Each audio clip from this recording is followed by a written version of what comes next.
예, 우리 말씀 같이 보겠습니다. 창세기 6장 1절부터 8절 말씀 봅니다. 창세기 6장 1절부터 8절까지 우리 한 목소리로 1절부터 8절 읽습니다. 시작. 사람이 땅 위에 번성하기 시작할 때 그들에게서 딸들이 나니 하나님의 아들들이 사람의 딸들의 아름다움을 보고 자기들이 좋아하는 모든 여자를 아내로 삼는지라. 여호와께서 이르시되 나의 영이 영원히 사람과 함께하지 아니하리니 이는 그들이 육신이 됨이라. 그러나 그들의 날은 120년이 되리라 하시니라. 당시에 땅에는 네피림이 있었고 그 후에도 하나님의 아들들이 사람의 딸들에게로 들어와 자식을 낳았으니 그들은 용사라 고대의 명성이 있는 사람들이었더라. 여호와께서 사람의 죄악이 세상에 가득함과 그의 마음으로 생각하는 모든 계획이 항상 악할 뿐임을 보시고 땅 위에 사람 지으셨음을 한탄하사 마음에 근심하시고 이르시되 내가 창조한 사람을 내가 지면에서 쓸어버리되 사람으로부터 가축과 기는 것과 공중의 새까지 그리하리니 이는 내가 그것들을 지었음을 한탄함이니라 하시니라. 그러나 노아는 여호와께 은혜를 입었더라. 아멘. 창세기 말씀 살펴보고 있습니다. 하나님께서 천지를 창조하시고 사람을 만드셨습니다. 그런데 불행하게도 아담과 하와가 이 선악과를 따먹는 그 죄를 짓게 되죠. 그래서 이 선악과를 따먹음으로 말미암아 하나님이 금하셨던 그 열매를 따먹음으로 말미암아 하나님을 떠나게 됩니다. 이것이 죄의 시작이죠. 그리고 이어지는 이야기는 이제 이 죄가 어떻게 계속 발전돼 가는가, 그리고 그 죄 문제를 하나님께서 어떻게 해결하시고 어떻게 구원하시는가 하는 이야기가 기술되기 시작합니다. 자, 그런데 이 죄의 그 본질은 그래서 하나님을 떠나서 스스로 선과악의 기준을 결정하기 시작하는 것입니다. 사실은 사람은 지음받기를 그렇게 지음받지 않았습니다. 사람은 원래 하나님께서 결정하신 모든 그 질서 안에서 그렇게 살아가도록 지음을 받았습니다. 사람은 새롭게 질서를 만들 수 있도록 지음받은 것이 아니에요. 물론 우리에게 허락한 어떤 권위 아래서 질서를 만들어낼 수는 있지만 창조 세계의 질서를 우리가 새롭게 만들어낼 수 있는 존재가 아닙니다. 그래서 성경에 보면 하나님께서 우리가 뭐 키를 조금이라도 자라게 할 수 있느냐? 이제 그러고 물어보시죠. 이 창조 세계의 모든 질서는 하나님께서 정하시는 것이고 인간은 그 질서 아래서 살아가도록 그렇게 지음을 받았습니다. 그런데 죄의 가장 깊은 뿌리는 뭐냐면 이 질서를 스스로 만들겠다는 거예요. 내가 스스로 질서를 만들겠다는 거예요. 무엇이 선한 것이고 무엇이 악한 것인지, 또 무엇이 가치 있는 것이고 무엇이 가치 없는 것인지, 이 질서들을, 또 무엇이 아름다운 것이고 무엇이 아름답지 않은 것인지, 이런 가치와 질서와 모든 도덕들을 사람이 스스로 만들겠다고 하는 것이 성경이 이야기하는 죄의 가장 뿌리입니다. 그런데 이것은 피조물에게 주어져 있는 권위가 아닙니다. 이것은 하나님께만 속한 것이고 하나님께서만 하실 수 있는 일입니다. 자, 그래서 이 인간의, 하나님을 떠난 인간의 근본적인 문제는 한두 가지 율법을 어기거나 한두 가지 하지 말아야 될 죄악된 일을 하거나 하는 이런 차원의 것이 아닙니다. 성경이 얘기하는 죄, 하나님을 떠난 인간의 가장 심각한 죄는 뭐냐면 이 창조 세계의 질서를 뒤집어 엎으려고 그러는 거예요. 내가 원하는 대로 질서를 만들겠다는 거예요. 하나님이 만드신 질서가 마음에 들지 않는다는 거예요. 이것이 성경이 이야기하는 가장 그 근원적인 죄입니다. 그래서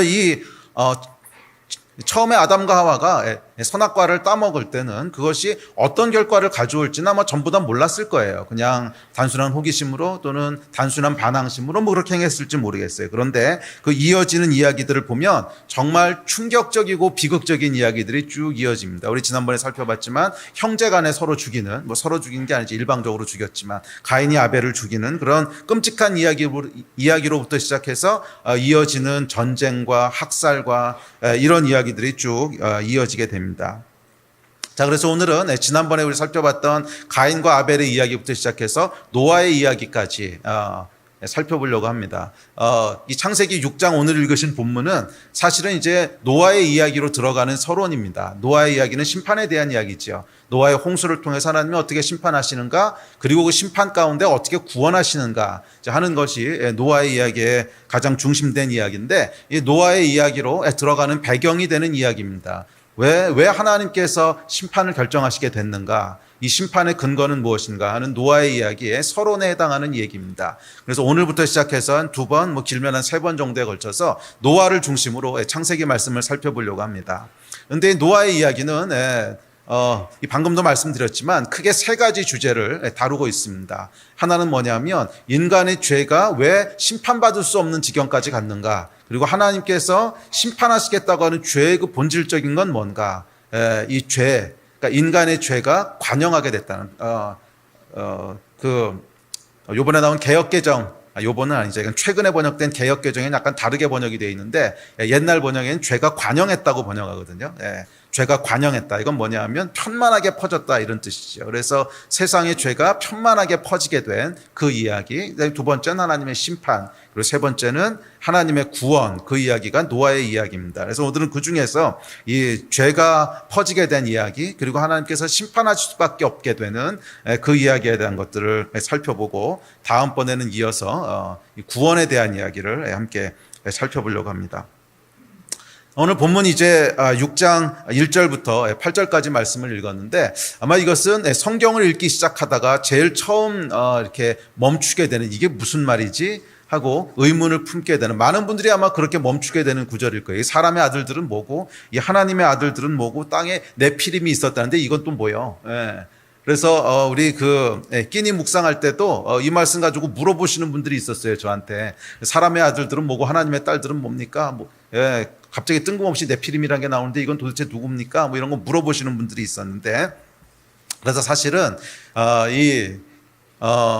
난해 구절 중 하나예요. 그래서 목사들이 대부분 이거 가지고는 설교를 잘 안 하는 그런 구절입니다. 우리 지난주 금요일 날도 거의 설교 안 하는 본문 구절 가지고 했는데 요즘 아이간 그러네요. 근데 이것도 이렇게 설교를 많이 하는 구절은 아닙니다.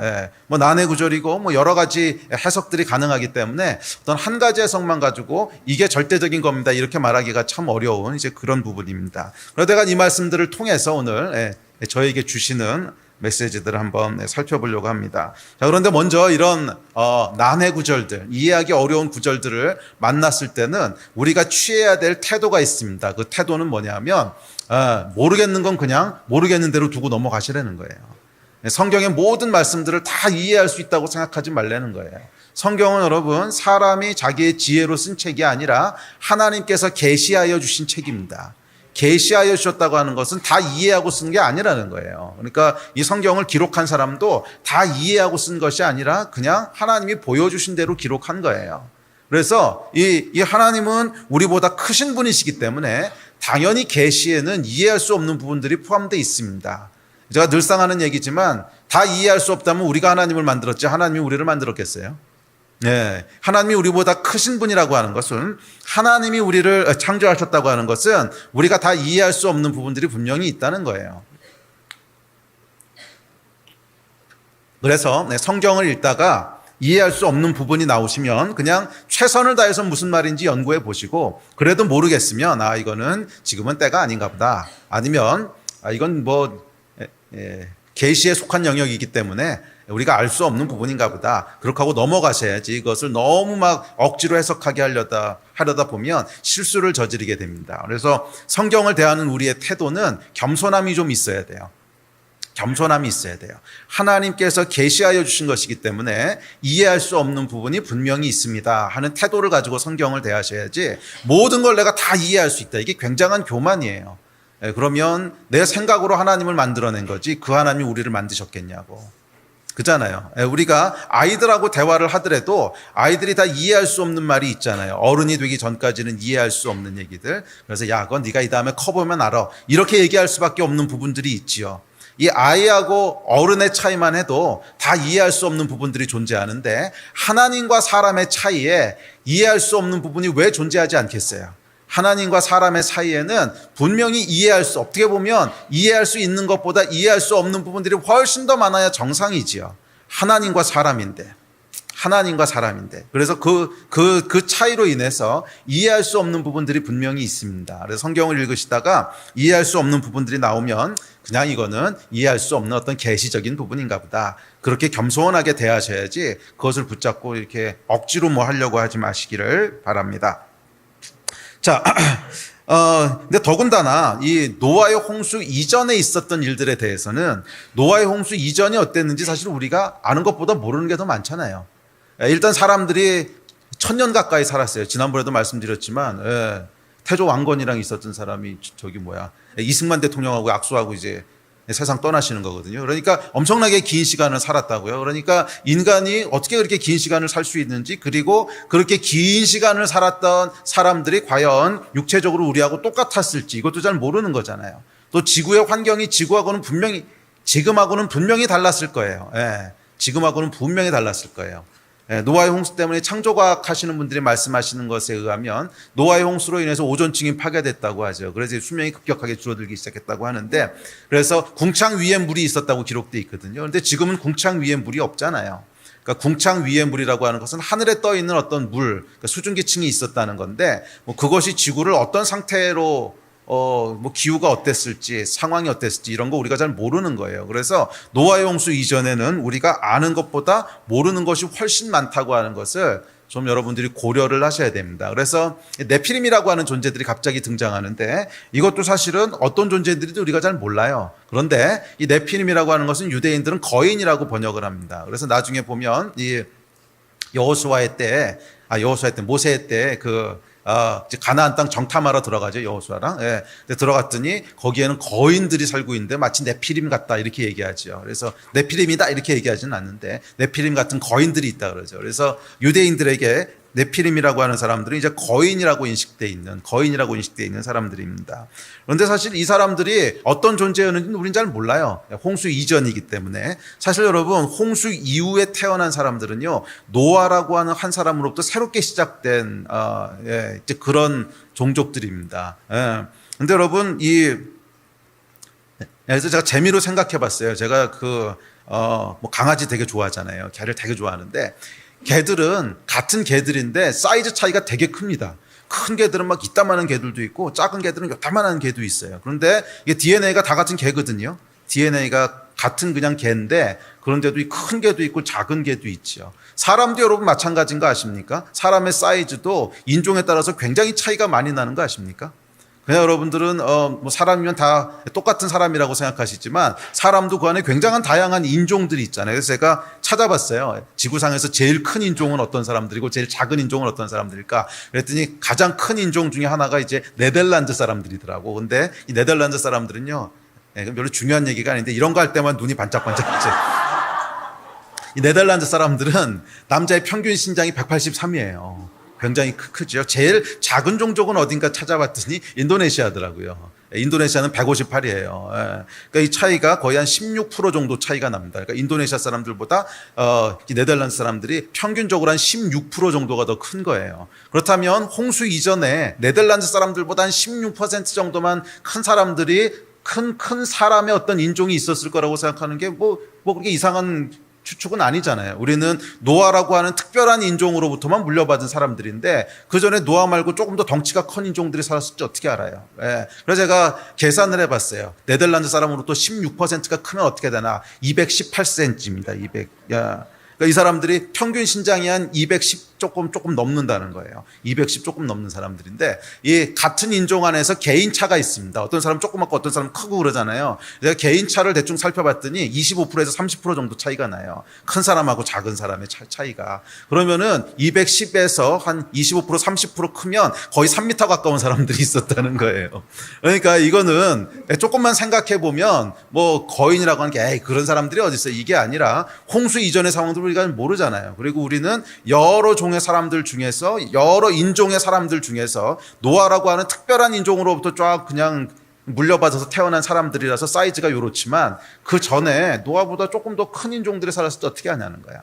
그리고 그 사람들이 지금의 네덜란드 사람과 인도네시아 사람만큼 그만큼 지금 우리들하고 차이가 난다고 생각해서 큰일 날 거 없잖아요. 1000살이나 살았는데 1000년이나 살았던 사람들인데 그러면 한 2m 70, 80, 한 3m 가까운 사람들이 있어도 뭐 별로 이상한 게 아닙니다. 그러니까 이런 얘기할 때만 참 재밌어 하시는데 하여간 핵심은 뭐냐면 홍수 이전 세계에 대해서는 잘 모른다는 거예요. 그러니까 우리가 생각하지 못했던 어떤 일들이 있었을 줄 우리는 모른다는 거죠. 그래서 그냥 성경에서 네피림이다 그러면 네피림이라고 불렸던 사람들이 있었나 보다. 그런데 덩치가 되게 크고 아마 지금 우리가 생각하기에는 엄청나게 큰 그런 사람들이었나 보다. 그렇게 생각하고 넘어가시면 되겠습니다. 아시겠어요? 자, 두 번째 이제 중요한 것은 지금부터 이제 오늘의 이제 본격적인 메시지가 시작되는데 사람의 아들들이 뭐고 하나님의 딸들이 뭐냐는 거예요. 사실 이것이 오늘 본문의 가장 중요한 핵심입니다. 이 하나님의 아들들이 사람의 딸들과 섞이기 시작했다는 거예요. 그런데 이 표현들을 보면 하나님의 아들들은 분명히 하나님 편에 속했던 어떤 종류의 사람들인 건 분명해요. 그렇죠?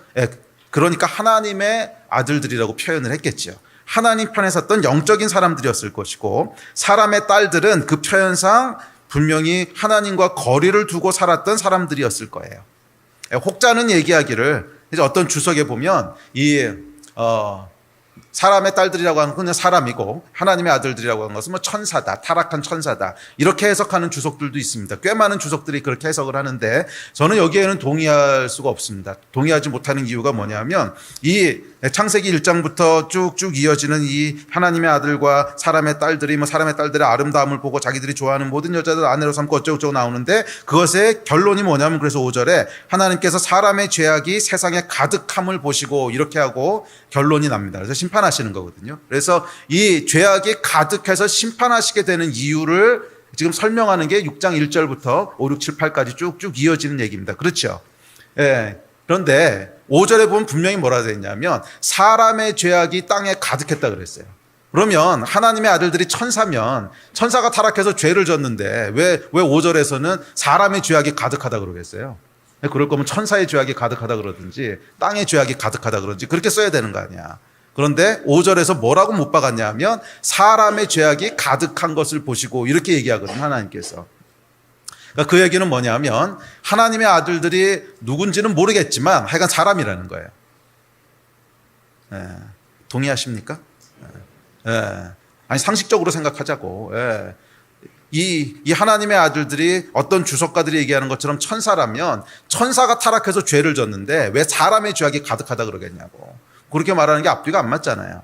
5절에서 사람의 죄악이 가득했다라고 얘기한 걸 보면 결국 하나님의 아들들이 누군지 사람의 딸들이 누군지 정확히는 몰라도 사람들이었다는 건 분명하다는 거예요. 오케이, 그럼 여기까지만 하시고 따라오시면 됩니다. 자, 그래서 가장 많은 주석가들이 얘기하기를 이 하나님의 사람들은 어떤 사람들이냐면 셈 계열의 사람들이었을 것이다. 그래서 그때가 아주 타락하고 죄가 아주 만연한 때였지만 그럼에도 불구하고 신실하게 하나님을 섬겼던 사람들이 남아 있었다는 거예요. 그래서 이 사람들을 일컫는 것을 그냥 하나님의 아들들이라고 했을 것이고 사람의 딸들은 그 나머지 많은 대부분의 사람들 아마 굉장히 소수의 사람들만 믿음을 지키고 신실하게 하나님을 섬기면서 살았을 것이고 그 나머지 대부분의 사람들은 그냥 대충 하나님 모르고 그냥 살았다는 거예요. 그래서 그 대부분의 사람들을 그냥 사람의 딸들이라고 표현을 했고 소수의 하나님을 신실하게 섬겼던 사람들을 하나님의 아들들이라고 표현했을 것이다 하는 것이 제가 동의하는 해석입니다. 물론 틀릴 수도 있어요. 그런데 아마 5절의 표현을 봤을 때 그렇게 해석하는 것이 가장 맞는 해석이 아닐까 그렇게 생각을 합니다. 자, 그런데 이제 여기서 중요한 것이 있습니다. 심판이 언제 임하냐는 거예요. 오늘 이제 본문의 주제는 심판이 임하게 되는 어떤 배경인데 심판이 언제 임하냐는 거예요. 이 심판은 그 남아있던 마지막 보루였던 사람들, 하나님의 아들들이 사람의 딸들과 섞이기 시작했을 때 심판이 시작됐다는 거예요. 이것이 우리가 기억해야 될 메시지입니다.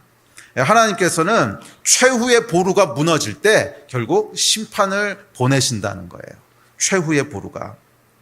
자, 사람의 딸들, 즉 이 하나님을 떠나 사람의 기준으로 육체의 기준으로 눈에 보이는 세계의 기준에 의해서 살아가는 사람들이 있었는데 하나님의 아들들이 이 기준을 받아들이기 시작한 거예요. 자, 2절에 보면 이렇게 얘기합니다. 2절 같이 읽어봅시다. 시작.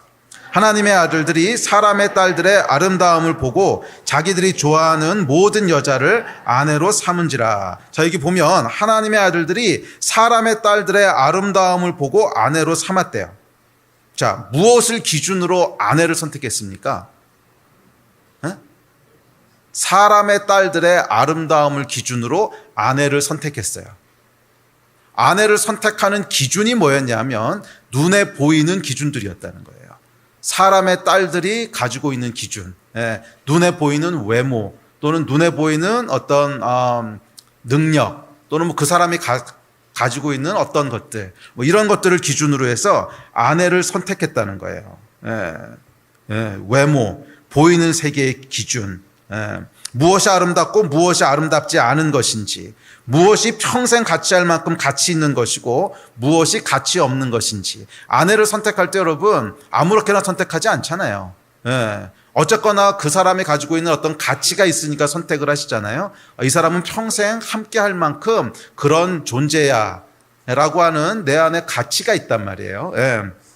자, 그래서 아름다움에 대한 기준은 뭔지, 그리고 평생 함께 살 만큼 소중하다고 생각했던 가치는 뭔지. 그런데 이 아름다움의 기준, 가치의 기준이 다 외적인 거였다는 거예요.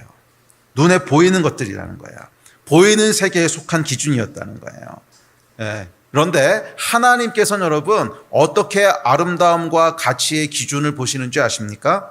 사무엘상에 보면 이렇게 말씀하십니다. 우리 같이 읽어봅시다. 시작. 여호와께서 사무엘에게 이르시되 그의 용모와 키를 보지 말라. 내가 이미 그를 버렸노라. 내가 보는 것은 사람과 같지 아니하니 사람은 외모를 보거니와 나 여호와는 중심을 보느니라 하시더라. 하나님께서는 전혀 다른 기준을 가지고 사람을 판단하셨다는 거예요. 하나님께서는 외모의 아름다움을 보고 그 사람의 가치를 정하지 않으셨다는 거예요. 밖으로 드러나 보이는 어떤 능력을 가지고 그 사람을 판단하지 않으셨다는 거예요. 그러면 하나님이 가지고 계셨던 기준이 있는데 이 기준은 그 사람의 중심, 영적인, 내적인 가치였다는 거예요. 그 사람의 내면에 어떤 가치를 갖고 있는가, 그 사람의 내면은 어떤 사람인가, 그 사람의 영성은 어떤 사람인가, 이것을 가지고 하나님께서는 사람을 판단하셨는데 하나님의 아들들이 사람의 딸들을 아내로 고를 때 그들이 적용했던 기준은 하나님이 적용했던 기준하고는 전혀 다른 거였다는 거예요. 외적인 아름다움을 보고 외적인 어떤 능력을 보고 드러나는 눈에 보이는 어떤 기준들에 의해서 사람을 선택하고 판단했다는 거예요. 이 차이가 여러분 보이십니까? 하나님의 아들들이 원래 했어야 되는 것이 있습니다. 그건 뭐냐면 하나님이 가지고 계셨던 기준을 가지고 똑같이 우리도 바라보는 거예요. 그러니까 하나님의 사람들이지. 그러니까 하나님의 아들들이지. 그래서 사람을 눈에 보이는 것으로 판단하지 않았어야 된다는 거예요. 사람뿐만이 아니라 우리가 가지게 되는 모든 기준들, 우리가 가지게 되는 모든 가치들은 눈에 보이는 것에 의해서 결정되면 안 된다는 거예요. 하나님은 그렇게 하지 않으셨다는 거예요. 그래서 사무엘에게 말씀하실 때 사무엘에게 이르실 때 용모와 키, 그 사울이 가지고 있는 외모와 그가 가지고 있는 능력과 이런 걸 가지고 보지 말라는 거야. 하나님은 전혀 그런 기준을 가지고 사람을 보시지 않는다는 거예요. 전혀 다른 기준을 가지고 사람을 보신다. 사람뿐만이 아니라 하나님이 가지고 계신 기준은 이 땅의 것에 의해서 결정되는 것이 아니라는 거예요. 보이는 것에 의해서 기준이 결정되는 것이 아니라는 거예요. 그런데 불행하게도 하나님의 아들들이 이 하나님이 주신 기준과 전혀 다른 기준을 가지고 살아가기 시작합니다. 사람의 딸들, 전혀 하나님을 모르고 살았던 사람들이 가지게 되는 기준들, 전혀 하나님을 모르는 사람들이 가지게 되는 기준은 당연히 이 땅의 것 아니겠어요? 무엇이 좋은 것입니까? 많은 게 좋은 것이고, 어떤 과일이 좋은 과일입니까? 크고 맛있는 과일이 좋은 것이고, 뭐가 좋은 겁니까? 돈이 많은 게 좋은 것이고, 뭐가 좋은 겁니까? 힘이 센 게 좋은 것이고. 그냥 사람이 가지게 되는 기준은 당연히 눈에 보이는 거라는 거예요. 그래서 이제 어떤 여자가 좋은 여자입니까? 눈에 보기에 예쁜 여자. 어떤 남자가 좋은 남자입니까? 능력 많고 키 크고 뭐 그런 남자. 다 눈에 보이는 것에 의해서, 눈에 보이는 것에 의해서, 보이는 세계의 기준에 의해서 모든 것을 판단하고 모든 것을 결정했다는 거예요. 이것이 하나님을 떠난 사람의 딸들이 살아가는 방식이었습니다. 그래서 이 사람의 딸들에게는 보이는 세계가 그냥 전부였어요. 보이지 않는 세계에 대한 인식은 아예 없어. 거기에 대한 기준도 없고 거기에 대한 감각도 없어. 그냥 보이는 세계가 전부야. 보이는 세계에서 보이는 세계의 기준, 보이는 세계의 어떠함을 가지고 그냥 그 감각을 가지고 산 거예요. 보이는 것들에만 눈을 고정하며 산 사람들입니다. 당연히 이 사람들에게 하나님은 없습니다. 하나님은 보이지 않으시는 분이니까. 반면 하나님의 아들들은 어떻습니까? 하나님의 아들들은 달랐습니다. 비록 그들도 보이지 않는 세계에 속했지만 그들은 동시에 보이지 않는 세계에도 함께 살았던 사람들이에요. 그래서 보이지 않는 영원한 세계를 믿으며 보이지 않는 영원한 세계를 소망하며 보이지 않는 영원한 세계에 속한 사람으로, 그래서 보이지 않는 세계의 가치와 보이지 않는 세계의 아름다움과 보이지 않는 세계 속에 하나님이 두신 기준들에 눈을 고정하며 그렇게 살았던 사람들이에요. 그래서 고린도후서에 보면 이렇게 얘기합니다. 시작. 우리가 주목하여 보는 것은 보이는 것이 아니요 보이지 않는 것이니 보이는 것은 잠깐이요 보이지 않는 것은 영원함이라. 예, 이 하나님의 사람들은 어떤 사람들이냐면 주목하여 보는 것이 보이는 세계가 아니요 보이지 않는 세계의 것이라는 거예요. 이것이 여러분 하나님의 사람들이 살아가는 방식입니다. 저와 여러분을 향한 메시지입니다. 저와 여러분은 무엇을 바라보고 있냐는 거예요. 저와 여러분은 어디에 눈을 고정시키고 있냐는 거예요. 예, 그래서 우리가 주목하는 것은, 하나님의 사람들이 주목하는 것은 보이는 것이 아니고 보이지 않는 것이라는 거예요. 보이는 것이 아니라 보이지 않는 것이라는 거예요. 예, 그런데 참 슬프게도 하나님의 아들들이 보이는 것에 눈을 고정하기 시작한 거예요. 사람의 딸들의 아름다움을 보고 그들을 아내로 삼기 시작한 거예요. 이것이 여러분 죄가 관영하기 시작하는 시작입니다. 예. 마지막까지 이 보이지 않는 세계의 가치와 보이지 않는 세계의 그 기준을 지키고 살았던 이 보루, 마지막 보루가 무너진 거야. 마지막 보루가 무너진 거야. 그래서 3절에 보면 하나님께서 이들을 향해서 이렇게 말씀하십니다. 자, 3절 시작. 여호와께서 이르시되 나의 영이 영원히 사람과 함께하지 아니하리니 이는 그들이 육신이 됨이라. 여러분 이 표현이 무슨 표현인가 잘 생각해 보십시오. 이들이 이제는 그냥 육체가 되어버렸다는 거야. 네, 육신이 되어버렸다는 거야. 육신이 되어버렸다. 조금 더 적나라하게 얘기하면 고깃덩어리가 됐다 이런 말이에요. 더 이상 영적인 존재가 아니라는 거야. 하나님 안에 있던 그 사람에 대한 존엄성과 원래 하나님이 창조하신 사람에 대한 모든 가치들을 잃어버리고 그냥 소나 돼지나 개나 고양이처럼 육신이 되어버렸다 이렇게 말씀하십니다. 언제 이렇게 말씀하신 거예요?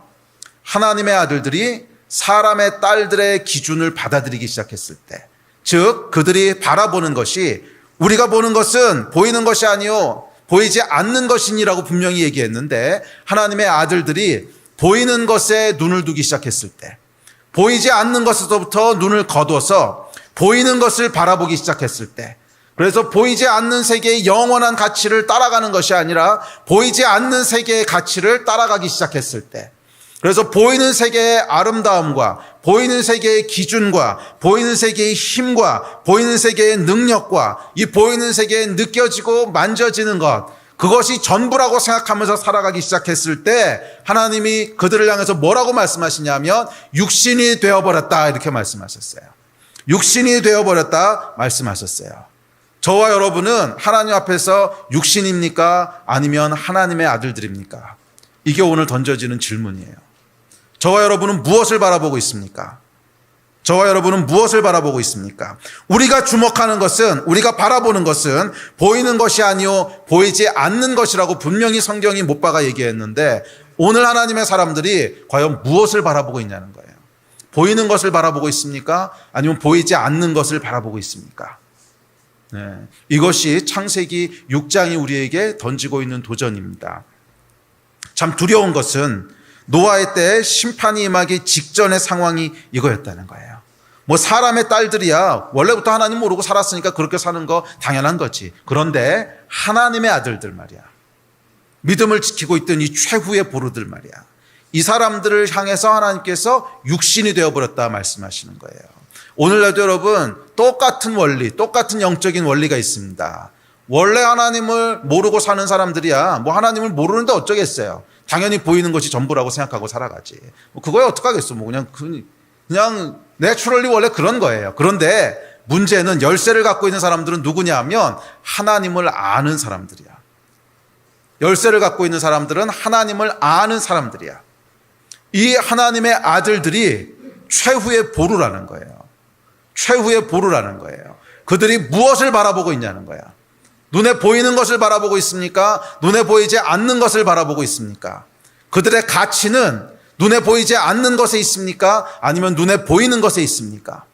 그들의 선택은 눈에 보이지 않는 기준에 의해서 이루어집니까? 아니면 눈에 보이는 기준에 의해서 이루어집니까? 이것이 여러분 노아의 때에 심판이 임박했을 때의 상황이었다는 거예요. 이 이야기는 뒤에 가서 조금 더 할 텐데 제가 이 말씀을 준비하면서 마음이 이게 불편했던 게 있어요. 결국 오늘날 하나님의 심판의 기준은 뭐냐면 교회의 세속화야. 교회의 세속화라고. 세속화라고 하는 게 뭐예요? 눈에 보이지 않는 것을 떠나서 보이는 것에 마음과 기준을 두기 시작하는 게 세속화잖아. 결국 교회의 세속화가 심판의 어떤 기준이라는 거예요. 교회의 세속화가 심판의 기준이라는 거예요. 하나님의 사람들에게는 그가 속한 사회와 그가 속한 나라를 향한 책임이 있습니다. 이 책임은 어떤 책임이냐 하면 마지막 보루라는 거야. 뭐 하나님을 모르는 사람들이야 당연히 눈에 보이는 기준으로 살지 무슨 기준으로 살겠어요. 경험한 게 그것밖에 없는데. 그렇지만 하나님의 백성들은 다르다는 거예요.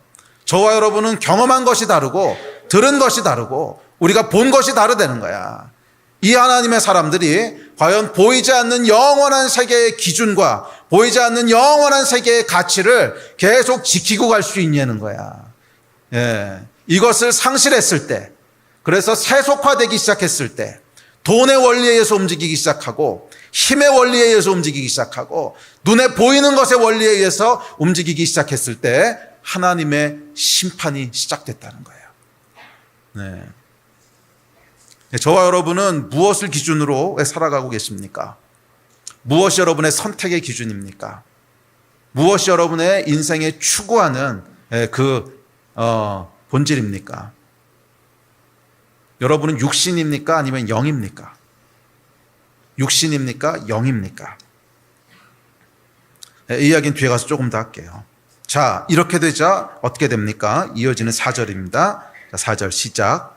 당시에 땅에는 네피림이 있었고 그 후에도 하나님의 아들들이 사람의 딸들에게로 들어와 자식을 낳았으니 그들은 용사라 고대의 명성이 있는 사람들이었더라. 이렇게 해서 태어난 후손들은요 영적인 사람들이 아니었다는 거예요. 그냥 나오는 이야기들을 보면 용사고 고대의 명성 있는 사람들이고 나오는 이야기가 하나님을 신실하게 섬겼고 하나님과 동행했고 이런 얘기는 한마디도 등장하지 않습니다. 그럼 뭐예요? 그냥 세상에서 유명한 자들이 됐다는 거야. 세상에서 큰 자들이 됐다는 거야.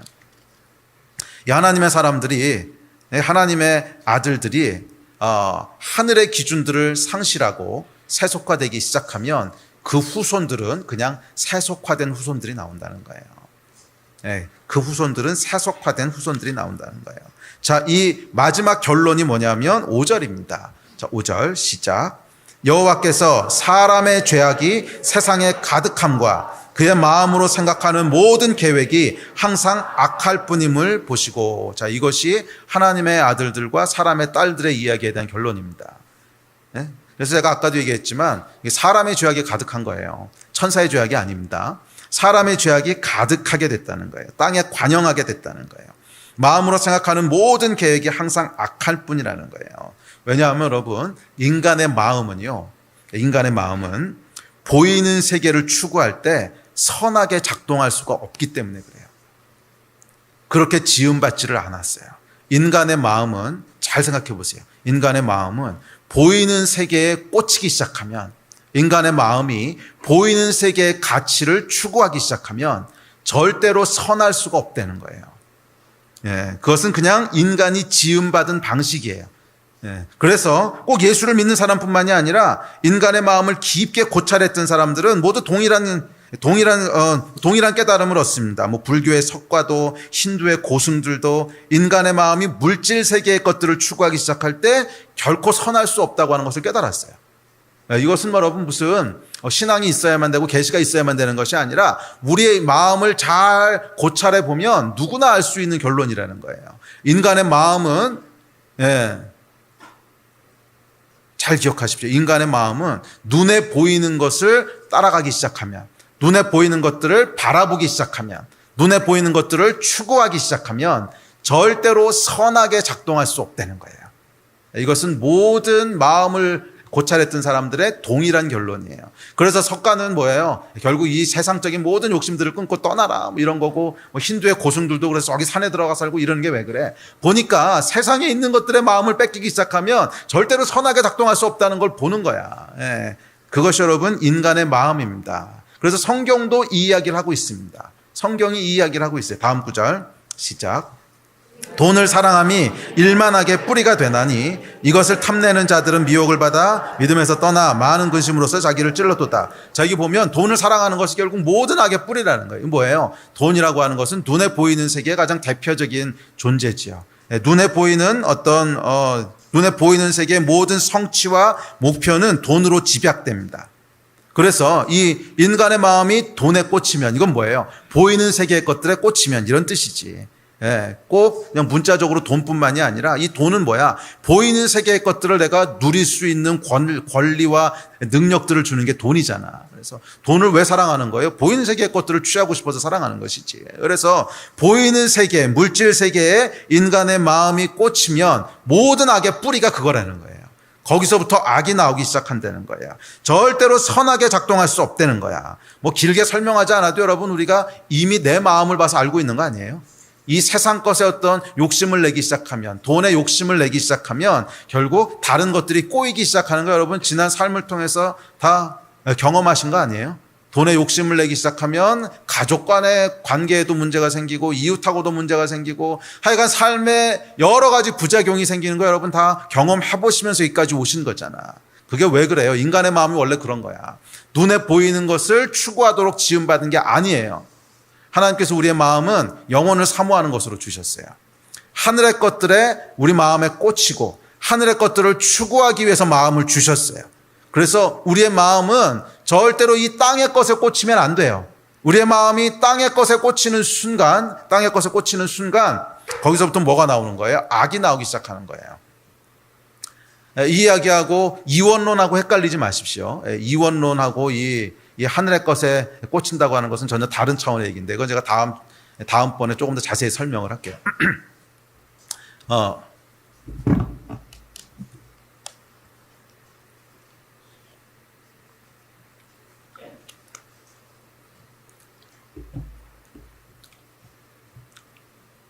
이원론이라고 한 건 뭐냐면 그냥 생각났을 때 합시다. 뭐 다음에 또 언제 하겠어. 이원론이라고 하는 건 뭐냐면 하늘과 땅을 딱 구분해 가지고서 따로따로 추구한다는 거야. 하늘의 것도 추구한다고 하면서 땅의 것도 추구하고 이걸 완전히 분리해서 이것도 추구하고 저것도 추구하고. 그게 이원론입니다. 그런데 원래 하나님의 사람들은 그렇게 지음받지 않았어요. 하늘의 것들을 추구하도록 지음받았지. 그래서 이 하늘의 원리를 가지고 땅을 다스리도록 지음받았어요. 하늘의 원리를 가지고 하늘의 것들을 추구함으로 이 땅의 것들을 다스리고 땅의 것들을 살아가도록 지음을 받았어요. 그래서 절대로 크리스찬은 땅의 것을 추구하는 사람들이 아닙니다. 하늘의 것들을 추구함으로 땅을 다스리는 거지. 이 차이에 대해서는 나중에 자세히 설명을 할게요. 이원론은 뭐냐면 분리시켜서 이것도 추구하고 이것도 추구하고 두 개 다 추구하겠다는 거야. 그게 이원론의 핵심인데, 자 어쨌거나 우리의 인간의 마음은 여러분 돈, 권력 또는 성적인 쾌락, 이 세상에 속한 것들을 추구하기 시작할 때 결국 악하게 되어 있어요. 그래서 잘 살펴보십시오. 내 인생도 그렇고 내 주변에서 보게 되는 경우들도 그렇고 이 돈이라든지 권력이라든지 아니면 성적인 쾌락이라든지 이런 것들을 추구하고 강하게 집착하는 사람들의 주변에는 항상 문제가 생기는 걸 보지 않습니까? 그렇지 않아요? 항상 문제가 생깁니다. 관계에 문제가 생기고 뭐 그러다 규모가 커지면 신문에 나오고 그러잖아요. 요즘 신문에 나오는 사건들이 다 이런 거잖아. 돈 문제, 권력 문제, 성적인 쾌락 뭐 이런 거 추구하다. 이게 다 뭐예요? 눈에 보이는 것들을 추구하는 거죠. 자, 이런 걸 추구하면 반드시 그 주변에 문제가 생깁니다. 왜냐하면 땅에 보이는 자원들은 제한되어 있기 때문에 그래요. 땅에 보이는 자원들은 제한되어 있기 때문에 그래요. 자, 이런 상황 속에서 하나님께서 말씀하십니다. 6절, 7절입니다. 6절, 7절 시작. 땅 위에 사람 지으셨음을 한탄하사 마음에 근심하시고 이르시되 내가 창조한 사람을 내가 지면에서 쓸어버리되 사람으로부터 가축과 기는 것과 공중의 새까지 그러하리니 이는 내가 그것들을 지었음을 한탄함이니라 하시니라. 땅 위에 사람 지으신 것을 한탄하십니다. 그리고 근심하시면서 심판을 선포하십니다. 자, 두 번째 주제는 이제 심판입니다. 사람들이 이 하나님에 대해서 생각할 때 많이 간과하고 지나가는 것이 있습니다. 하나님 그러면 구원과 은혜에 대한 것들만 생각을 하는데 아니요, 하나님은 구원과 은혜의 하나님만이 아니라 동시에 심판하시는 분이십니다. 이 하나님의 가장 중요한 두 가지 속성은 공의와 사랑입니다. 공의라고 하는 건 righteousness, 의로우심이라는 거야. 공평하시고 의로우시고 죄가 없으신 분이시라는 거야. 그리고 또 하나가 이제 사랑이시라는 거예요. 그래서 하나님의 이 사랑의 속성으로부터 구원과 은혜가 나오는 것은 맞습니다. 그렇지만 하나님의 또 하나의 속성이 있는데 그건 뭐예요? 공의로우신 분이시라는 거예요. 의로우신 분이시라는 거예요. 그래서 이 공의라고 하는 개념은 반드시 심판을 동반합니다. 의로운데 심판을 안 해. 그럼 이게 의로운 게 아니라는 거지. 자, 예를 들어서 한 나라에 왕이 있습니다. 왕이 있는데 그 나라의 도덕과 악당들이 막 득실거리기 시작합니다. 그러니까 왕이 얘기합니다. 저 도둑질하고 강도질하는 저놈들은 나쁜 놈들이야. 저렇게 남의 것을 힘으로 뺏는 것은 악한 거야. 그리고 그만이야. 아무 조치도 안 취해. 자, 그렇다면 여러분, 이 백성들이 왕을 향해서 와, 우리 왕은 참 공의롭고 의로워. 도둑질을 나쁜 거라는 걸 알잖아. 강도질하는 것을 나쁜 거라고 규정하잖아. 우리 왕은 의로워. 이런 정신 나간 백성이 있을까요? 백성들은 다 막 그냥 아우성치기 시작할 겁니다. 아, 그거 나쁜 거 나도 알아. 근데 어떻게 조치를 좀 취해달라고. 당연히 그렇게 얘기하지 않겠어요? 속 터질 거예요. 왕에게 뭔가 문제가 있다고 하죠. 왕이 만약에 여러분 철학자라면 좀 달랐을 수 있어요. 왕이 철학자라면, 왕이 아니라 철학자라면 나쁜 것을 나쁘다라고 얘기하고 잘못된 것을 잘못됐다고 규정하는 것만으로 철학자의 의무를 다한 걸 수 있어요. 그래서 그 철학자를 향해서 사람들이 이 사람은 참 훌륭해. 뭐가 정의로운 것이고 뭐가 나쁜 것에 대한 것인지를 명확히 이 사람이 규정을 했어. 참 훌륭해. 이렇게 얘기하겠지요. 그렇지만 왕은 다르다는 거예요. 왕에게는 권위와 능력과 책임이 있어요. 이 철학자의 책임은 무엇이 악하고 선한 것인지를 그냥 규정만 하면 돼. 그럼 끝이야. 그렇지만 왕에게는 권위와 다스려야 되는 책임과 다스려야 되는 권위가 주어져 있기 때문에 왕은요, 이건 잘못된 거야, 이건 잘된 거야 하고 얘기만 해서 끝나는 게 아니라는 거예요. 그럼 어떻게 해야 돼요? 그것을 실제로 바로잡아야 될 책임이 있는 거예요. 그것이 왕이지요. 우리 하나님은 철학자가 아니고 왕이세요. 우리 하나님은 이론가가 아니고 왕이세요. 우리 하나님은 종교가 아니라 왕이세요. 만약 하나님이 단순한 철학자고 종교가고 뭐 그런 거라면 무엇이 악한 것이고 무엇이 선한 것인지를 알려주기만 해도 끝일 거야. 그렇지만 하나님은 그런 분이 아니시라는 거야. 천지를 창조하시고 다스리시는 권위가 있으시고 책임이 있으시고 실제로 통치하시는 왕이시라는 거예요. 그래서 이 왕이 여러분 공의롭다고 하는 것은 무슨 뜻이냐면 그것에 대한 책임과 액션을 취해야 되는 거예요. 이해가 되십니까? 그래서 우리 하나님은 철학자가 아니라 왕이시기 때문에 반드시 하나님에게는 심판하시는 것이 있습니다. 심판하시는 것이 있습니다. 그래서 심판에 대해서 우리가 알아야 될 첫 번째 진리는 뭐냐면 하나님께는 반드시 심판하시는 것이 있으시다는 거예요. 아멘. 잊지 말고 기억하셔야 돼요. 하나님은 단순히 은혜와 공의만 가지고 우리를 대하시는 분이 아니라 하나님께는 반드시 심판하시는 속성이 함께 있으시다는 거예요. 반드시 심판이 있습니다.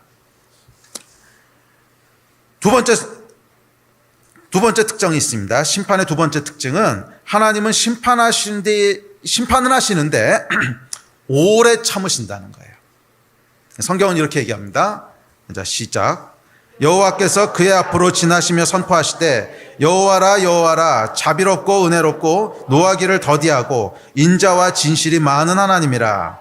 너희는 옷을 찢지 말고 마음을 찢고 너희 하나님 여호와께로 돌아올지어다. 그는 은혜로우시며 자비로우시며 노하기를 더디하시며 인애가 크시사 뜻을 돌이켜 재앙을 내리지 아니하시나니. 성경은 하나님을 묘사할 때 가장 대표적인 여호와에 대한 묘사가 뭐냐면 여호와라 여호와라 여호와는 자비롭고 은혜로우시고 노하기를 더디하시나니. 이게 여러분 유대인들이 가장 자주 묘사하고 있는 하나님에 대한 속성입니다. 그래서 유대인은 여호와가 누구십니까? 여호와라 여호와라 여호와는 자비롭고 은혜로우시며 노하기를 더디하시나니. 이거는 줄줄줄 나옵니다. 그러니까 우리 하나님의 가장 중요한 속성이 노하기를 더디하신다는 거예요. 그래서 심판하시긴 심판하시는데 기회를 주세요. 계속 참아주시고 참아주세요. 언제까지 참아주시냐면 이제는 도저히 더 이상 기다려줘도 기회가 없어. 이렇게 할 때까지 참아주세요. 이해가 되세요? 그러니까 요만큼이라도 기회가 남아있으면 어떻게 하신다는 거예요? 참아주신다는 거예요. 저는 이게 참 얼마나 좋은지 몰라요. 기회가 요만큼이라도 남아있으면 참아주신다는 거예요. 그래서 언제 하나님이 오케이 끝이야 심판이야 이 얘기를 하시냐면 이제는 더 이상 기다려줘도 돌아올 수 있는 가능성이 빵일 때, 제로가 됐을 때, 그때까지 하나님이 기다려주세요. 할렐루야. 그래서 전부 다 여기 앉아있을 수 있는 거 아니야. 그렇게 안 기다려주셨으면 여기 아무도 못 앉아있었을 거 아니야. 그래서 여러분 이 하나님께서 뭐 개인도 마찬가지고 공동체도 마찬가지인데 개인을 심판하실 때랑 공동체를 심판하실 때는 이 원리가 약간 다르게 표현됩니다. 먼저 개인을 심판하실 땐 그래서 많은 경우 하나님께서 언제까지 기다려주시냐면 죽을 때까지 기다려주세요. 죽을 때까지 기다려주세요. 물론 중간에 매를 드실 때는 있어요. 근데 매를 드는 거하고 심판은 다른 얘기입니다. 매를 드는 것은 돌아와 이렇게 해서 돌아오라고 이렇게 툭툭툭 쳐주시는 거지. 그건 심판이 아니에요. 이제 심판은 끝, no more chance, 이게 심판이거든. 근데 이 심판을 언제까지 기다려주시냐면 언제까지 기다려주신다고? 숨이 붙어있을 때까지 기다려주세요. 왜? 혹시 돌아올 수도 있으니까. 와, 이게 우리 하나님이세요. 그래서 개인의 심판은 언제 있는 거예요? 죽고 나면 하나님을 대면하는 거예요. 많은 경우 그래요. 다는 아니에요. 다는. 어떤 경우에는 살아서도 심판을 받는 사람들이 있어요. 근데 그 많은 경우는 아닌 것 같아요. 제가 살아가면서 보니까 그거는 아주 극단적인 경우고 살아 있어도 도저히 더 이상 돌아올 수 있는 가능성이 없을 때고 보통 대부분의 경우는 그냥 숨이 붙어 있을 때까지 하나님께서 참아주시고 기다려주세요. 그러나 기억해야 될 게 있습니다. 그렇다고 심판이 없는 게 아니라는 거예요. 그러면 우리의 심판은 언제 있는 거예요? 개인은. 이 땅에서의 삶이 끝날 때 심판이 있는 거예요. 이 땅에서의 여정을 다 마치고 나면 우리는 어디 가야 되는 거예요? 하나님 앞에 가게 되는 거예요. 그래서 그분의 심판대 앞에 서게 되는 거예요. 사람들은 말이에요. 이 하나님이 노하기를 더디하시고 자비롭고 은혜로우시기 때문에 이 심판에 대한 사실을 잊어버리고 살아요. 뭐 이렇게 살아도 괜찮네 뭐 이렇게 살아도 하늘에서 벼락 안 떨어지네. 감각을 잃어버리고 살아요. 그러나 여러분 절대로 잊지 마셔야 될 게 있습니다. 이 땅에서의 시간이 다 끝나고 나면 더 이상 하나님께서 기회를 주시지 않으세요. 그때는 심판대 앞에 서게 될 거예요. 심판대 앞에 서게 될 거예요. 성경은 그날을 크고 두려운 날이라고 묘사합니다. 크고 두려운 날. 자, 그런데 한 사회나 공동체에 대해서는 조금 달라요. 왜냐하면 한 사회나 공동체는 물리적인 죽음이라는 게 없잖아. 한 사람이 죽어도 또 다른 태어나고 이러잖아요. 그래서 개인에게 적용해 주는 것과는 조금 다르게 나타납니다. 오래 참기는 오래 참으시는데 언제까지 오래 참으시냐면 사람은 죽을 때까지 참아주시는 건데 공동체는 육체적인 죽음이라는 게 없으니까 사회나 언제까지 참아주시냐면 최후의 보루가 무너질 때까지 참아주세요. 최후의 보루가 무너질 때까지 기다려주세요. 최후의 보루가 있으면 기회가 있다는 거야. 그래서 성경은 이것을 그루터기라고 표현을 해요. 그루터기. 다 잘려나간 것 같고 완전히 끝난 것 같아도 잘려나간 곳에 뿌리만 남아있으면, 그루터기만 조금 남아있으면 다시 거기서 새싹이 날 수 있잖아. 그러면 하나님께서 심판하지 않고 참아주신다는 거야. 그루터기만 남아있으면, 최후의 보루만 남아있으면. 그런데 언제 심판이 임합니까? 최후의 보루가 무너졌을 때, 마지막 그루터기가 뽑혔을 때, 그때가 심판이 시작되는 때예요. 심판이 시작되는 때예요. 자, 최후의 보루가 무너지면 하나님께서 심판을 시작하십니다. 자, 이것이 심판의 원리입니다. 그런데 최후의 보루가 무너지면 하나님께서 언제 어떻게 시작하신가? 이건 몰라요. 최후의 보루가 딱 하고 무너지면 다음날 바로 심판하시는가? 모른다고. 최후의 보루가 딱 하고 무너지면 10년 있다 하시는가? 몰라요. 또 최후의 보루가 완전히 무너진 건지 아닌지 사람은 몰라요. 그 기준에 대해서 알 수가 없어요. 그래서 오늘 본문에도 보시면 성경에서 뭐라 그러냐면 그들의 날수는 120년이 될지라. 이게 무슨 말이냐면 이때 하나님께서 심판을 결정하시고 나서 120년 있다 노아 용수가 온 거거든요. 120년 있다 노아 용수가 온 거예요. 그러니까 120년을 기다려 주신 거란 말이야. 그래서 근데 이미 무너지기는 이때 무너졌어요. 이미 무너지긴 이때 무너졌는데 120년 있다 시작돼서 이건 모른다는 거야. 유대인들에게 10이라고 하는 숫자는 하나님의 숫자입니다. 10이라고 하는 건 많다는 뜻이고. 그러니까 하나님께서 하나님의 때에 그냥 심판하신다는 거야. 그런데 그 심판이 언제 결정되는가? 그건 알고 있어요. 결정되는 것은 최후의 보루가 무너졌을 때예요. 또 사람의 눈으로는 최후의 보루가 다 무너졌는지 아닌지도 알 수도 없어요. 예를 들어서 중국 같은 경우가 대표적인 예지요. 중국은 문화대혁명이 일어나고 나서 이제 기독교가 전부 다 없어진 줄 알았지요. 그래서 마오쩌둥이 그랬죠. 70년대인가 60년대인가 해가 중국의 기독교는 이제 박물관에만 있다고. 근데 그러고 나서 개방되고 나서 보니까 박물관은 무슨 박물관, 엄청난 부흥이 있었잖아요. 그러니까 사람의 눈으로는 모르는 거야. 이게 다 끝났는지 안 끝났는지. 자, 그럼에도 불구하고 하여간 기준은 명확합니다. 언제 심판이 결정되는가? 최후의 보루가 끝났을 때, 무너졌을 때. 오늘 본문으로 돌아갑시다. 심판이 언제 임했습니까? 하나님의 아들들이 사람의 딸들과 같은 기준을 가지기 시작했을 때예요. 하나님의 아들들이 육신이 되어버렸을 때. 하나님의 아들들이 보이지 않는 세계, 영적인 세계를 보면서 살아가는 것이 아니라 하나님의 아들들이 육신, 그냥 개나 돼나 소지나 똑같이 이 땅에 보이는 것들에 마음이 꽂히기 시작했을 때, 그것을 바라보면서 살아가기 시작했을 때, 그 아름다움과 그 기준을, 그 가치를 기준으로 살기 시작했을 때, 그때 심판이 시작됐습니다. 그래서 우리 하나님께서 우리에게 요구하시는 것이 있습니다. 고린도서 4장 18절 시작. 우리가 주목하여 보는 것은 보이는 것이 아니요 보이지 않는 것이니 보이는 것은 잠깐이요 보이지 않는 것은 영원함이라. 우리 아까도 읽었는데 이것이 하나님이 당신의 백성들에게 주시는 명령입니다. 너희는 나의 자녀들이라는 거야. 너희는 육신이 아니라는 거야. 너희는 그냥 보이는 것에만 속한 존재가 아니라는 거야. 인간은 개나 소나 돼지나 이것하고 다른 존재라는 거야. 하나님의 영이 그 안에 거하는 존재고, 이 하나님께서 당신의 호흡을 불어넣으셔서 만드신 존재고, 전혀 다른 존재라는 거예요. 전혀 다른. 인간은 존귀한 존재고 존엄한 존재라는 거야. 그래서 하나님께서 인간의 마음을 만드실 때 어떻게 만드셨냐? 이 마음은 영과 혼의 어떤 그 믹스처인데, 우리 마음을 만드실 때 어떻게 만드셨냐면 이 땅의 것으로 향하지 못하도록 만드셨어요. 우리의 마음이 땅의 것을 향하기 시작할 때 인간의 마음은 심히 부패하기 시작한다 그랬어. 인간은 그렇게 지음받은 존재가 아니라는 거예요. 저와 여러분은 하늘을 위해 지음받은 존재예요. 저와 여러분은 이 땅의 것으로 만족할 수 없는 존재고, 저와 여러분은 이 땅의 것을 추구하는 그런 하급한 존재가 아니라는 거야. 저와 여러분은 원래 지음받기를 어떻게 지음받았냐면 이 땅에 저급한 것들이 아니라 하늘에 있는 것들을 추구하도록 그렇게 지음받았고, 하늘에 있는 것들을 사모하도록 지음받았고, 하늘에 있는 것들을 따라가도록 지음받았고, 거기에 우리의 눈과 우리의 마음과 우리의 모든 가치를 두도록 지음받았어요.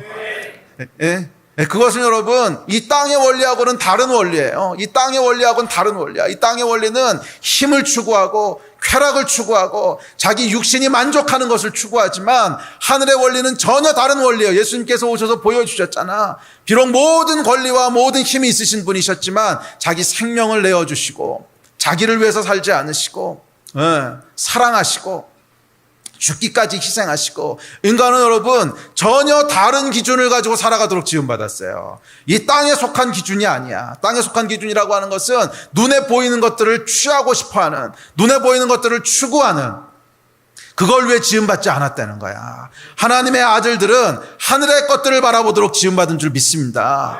저와 여러분은 이 땅의 것이 아니라 하늘의 것들을 바라보도록 지음받은 줄 믿습니다. 저와 여러분은 육신이 아니에요.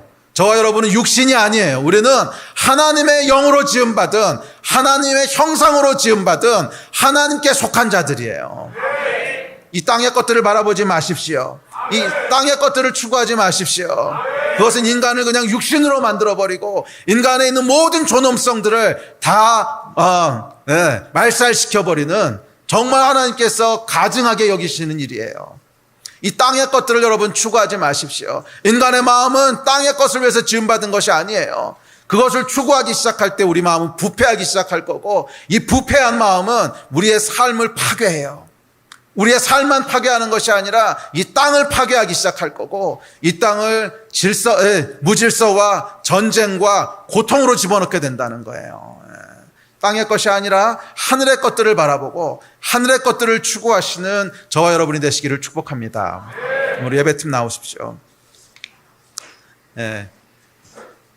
하나님께서 한 사회와 한 나라에 대해서 언제까지 기다려 주십니까? 이 최후의 보루가 남아있으면 기다려 주세요. 이 최후의 보루가 남아있으면 기다려 주세요. 그래서 소돔과 고모라 향해서 뭐라 그랬어요? 10명만 있으면 심판 안 하시겠다는 거야. 10명만 있으면 심판 안 하시겠다는 거야. 그게 뭐예요? 하나님의 사람이 하나님의 기준을 가지고 땅의 것이 아니라 하늘의 것들을 바라보는 사람이 10명만 있으면 오케이, 심판 안 하시겠다는 거야. 사실은 10명이 아니라 1명이었어도 안 하셨을 거예요. 1명만 남아도 안 하셨을 거예요. 그냥 아브라함이 물어본 게 10명까지 물어본 거지, 1명 남으시면 어떡하실래요? 안 물어봤잖아. 분명히 물어봤으면 1명이라도 하나님께서 안 하시겠다고 하셨을 거예요. 하나님이 소돔과 고모라를 심판하실 때 뭐라 그래요? 1명도 없다는 거야. 1명도. 그 기준을 가졌던 사람이 1명도 없다는 거야. 이 땅의 소망이 무엇입니까? 사실 여러분, 이 땅의 소망은 하나님의 사람들이에요. 이 땅의 소망은 하나님의 사람들이에요. 사실은 교회가 이 땅의 소망이에요. 교회가 세속화되면 그 사회는 끝나는 거예요. 교회가 세속화되면 그 사회는 끝나는 거예요. 교회는 여러분 절대로 눈에 보이는 원리로 움직여서는 안 돼요. 교회는 절대로 눈에 보이는 원리에 의해서 움직이면 안 돼요. 교회에서 세워지는 리더십들은 눈에 보이는 사회적인 성과에 안 돼요. 그렇게 되면 철저하게 영적인 원리에서 움직여야 돼요. 누가 교회에서 존경받는 사람이 됩니까? 사회적으로 성공한 사람? 아니요, 여러분. 이건 교회가 세속화되는 거야. 돈 많은 사람? 아니요. 그러면 영적인 사람. 이게 교회에서 존경받아야 되는 거야. 이게 무너지면 끝나는 거예요. 교회는 여러분 세상의 비즈니스 원리로 돌아가서는 안 됩니다. 교회 모든 운영과 교회 모든 행정은 세속의 원리로 돌아가서는 안 돼요. 영적인 원리로 돌아가야 돼요. 교회는 여러분 세속화되는 순간 끝나는 겁니다. 그 교회도 끝날 뿐만 아니라 그 교회가 속한 공동체도 위기에 처하게 돼요. 최후의 보루는 여러분 하나님의 사람들인 줄로 믿습니다. 저와 여러분은 이 땅의 원리를 가지고 살아가는 사람들이 아니에요. 하늘의 원리로 살아갑니다. 끊임없이 하늘의 것들을 추구하시고 끊임없이 하늘의 것들을 바라보시는 이 놀라운 하나님의 복이 저와 여러분의 삶 가운데 충만하기를 주의 이름으로 축원합니다. 자리에서 일어나서 기도합시다.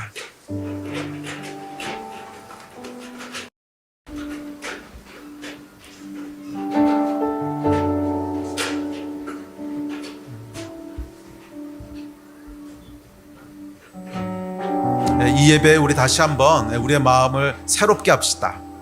우리의 마음을 새롭게 합시다. 혹시라도 우리 마음이 있다면, 마음이 부패했다고 하는 건 뭐예요? 이 땅의 것에 마음을 뺏기는 겁니다. 이 땅의 것에 마음을 뺏기는 거예요. 땅의 것에 마음을 뺏긴다는 것은 이 땅의 것을 무시하라는 얘기가 아닙니다. 땅의 것을 무시하는 건 이제 이원론이죠. 땅의 것을 무시하라는 얘기가 아니에요. 우리는 땅에 살기 때문에 이 땅의 것들을 무시할 수 없습니다. 그것이 올바른 위치에 위치하도록 다스려야 되는 것이지 무시하면 안 돼요. 그것과 땅의 것을 추구하는 것은 다른 거예요. 그것은 욕심을 내는 걸 얘기하는 거예요. 그것을 욕심을 내는 것, 취하기 원하고, 갖기 원하고, 이루기 원하고, 누리기 원하고.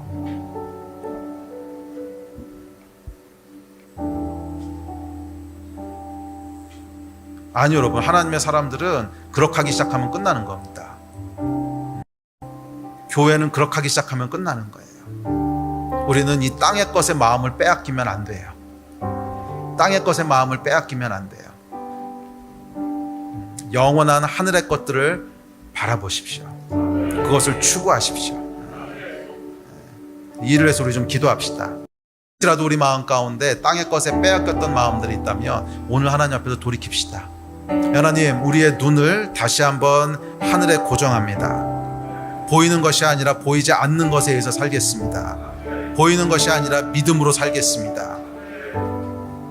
이 마음 가지고 우리 함께 좀 마음을 새롭게 하면서 기도했으면 좋겠습니다. 기도하시겠습니다.